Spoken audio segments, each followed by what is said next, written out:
आज हम देखने वाले हैं जो अवतल दर्पण होता है। अवतल दर्पण में जो फोकस दूरी होती है, पीएफ बिंदु की दूरी के हम फोकस दूरी कहते हैं, वो वक्रता त्रिज्या यानी पीसी की आधी होती है। इसलिए हमने सबसे पहले एक अवतल दर्पण बना लिया है। यहाँ पर हम अवतल दर्पण को समझते हैं। अवतल दर्पण एक ऐसा दर्पण है जिसमें प्रकाश का परावर्तन गोले के आंतरिक पृष्ठ से होता है।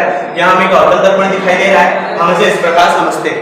यहाँ पर एक गोली अवतल दर्पण M1 M2 दिया हुआ है, जिसके मुख्य अक्ष के समांतर AB बिंदु आपतित होती है बिंदु B पर, और परावर्तन के पश्चात जो प्रकाश किरण AB है वो BB मार्ग पर चले जाते हैं। इस प्रकार जो हमारा आपतन कोण प्राप्त होता है वह है ABC बराबर आपतन कोण, और उसी प्रकार हमें यहाँ पर दिख रहा है कि जो हमारा परावर्तन कोण है वो है CBD। तो यहाँ पर हम लिखते हैं कि कोण CBD हमारा परावर्तन कोण है। अब हमें परावर्तन के नियम के हिसाब से यह पता है कि जो आपतन कोण रहता है वो परावर्तन कोण के बराबर रहता है। तो परावर्तन के नियम से हम लिखते हैं, परावर्तन के नियम से जो एंगल I होता है वो एंगल R के बराबर होता है। इस प्रकार हमें प्राप्त होता है कि जो एंगल ABC है वो एंगल CBD के बराबर होता है। इसे हम समीकरण नंबर 1 दे देते हैं। अब हमें यहाँ पर नजर आ रहा है कि जो AB किरण है वो मुख्य अक्ष पर समांतर है। इस प्रकार जब समांतर किरणों को प्रतिच्छेद करने वाली रेखा के जो एकांतर कोण होते हैं वो बराबर होता है, यहाँ पे सीखा है। तो हमें यहाँ पर प्राप्त होता है कि जो ABC एंगल है यहाँ पर ये BCP एंगल के बराबर है। तो हम यहाँ पर लिखते हैं कि एंगल ABC बराबर एंगल BCP, चूंकि ये एकांतर कोण है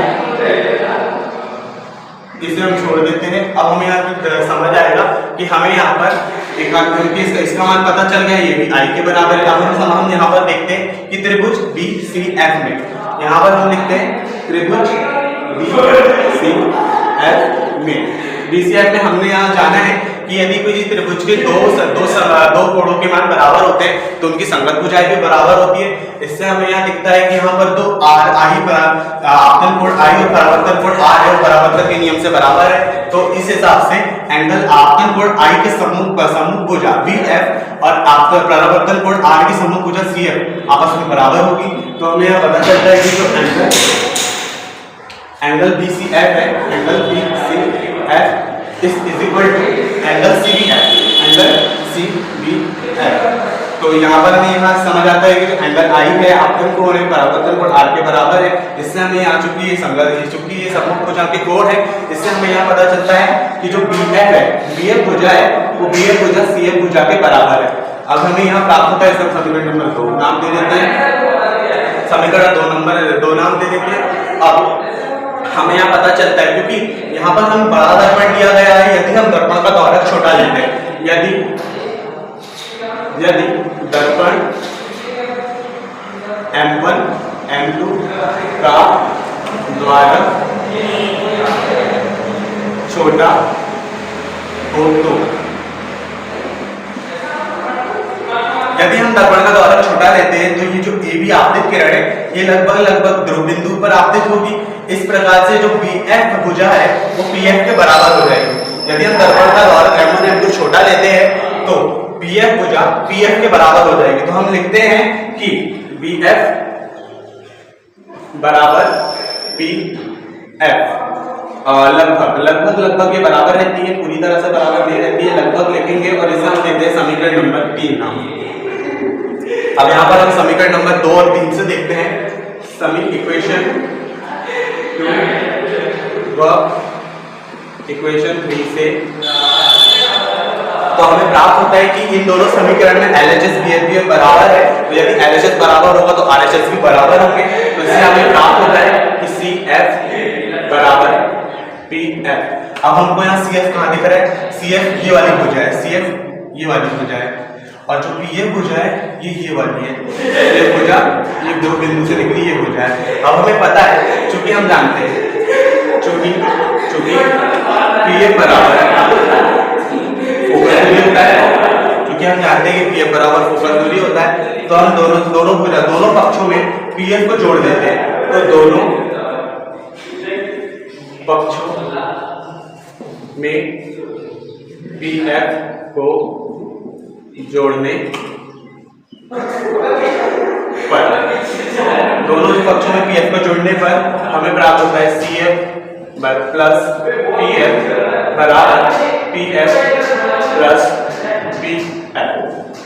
अब हमें यहाँ पर चित्र में समझ आ रहा है कि जो PF है, PF भुजा ये वाली और P भुजा ये वाली, ये दोनों मिलकर PC बन रही है। PC मतलब दर्पण की वक्रता त्रिज्या बन रही है। तो हम इसकी जगह पर हम PC लिख सकते हैं। तो हम CFPF की जगह सिंपली PC लिख देते हैं और यहाँ पर 2PF दो बार है तो हम इसे यहाँ 2PF कर देते हैं। अब हमें पता है कि PC होता है, PC बराबर R होता है, PC बराबर वक्रता त्रिज्या क्या होती है हमारी R होती है। तो हम PC की जगह पर R लिखते हैं और 2PF, PF हमारा क्या है फोकस दूरी, तो फोकस दूरी को हम स्मॉल f से प्रदर्शित करते हैं। तो हम यहाँ पर लिख देते हैं 2 स्मॉल f। अब यहाँ पर हमें एक से यहाँ पर एक संबंध तो प्राप्त हो गया कि जो ये R = 2f होता है। अब हम इसे थोड़ा सा आगे और सॉल्व करते हैं। आगे और सॉल्व करने पर हमें समझ आता है कि अगर हम यहाँ से इसे यहाँ करके लिख देते हैं या 2f बराबर R। अब यहाँ से हम 2 का पक्षांतर करते हैं। 2 का पक्षांतर करने पर हमें f = 1/2 R प्राप्त होता है, जो कि हमें सिद्ध करना था। इससे हमें पता चलता है कि जो फोकस दूरी होती है वो वक्रता त्रिज्या की आधी होती है। यह हमने अवतल दर्पण के हिसाब से इसे समझाया है, उत्तल दर्पण के हिसाब से भी आगे समझाएंगे। तो तब तक के लिए नमस्ते।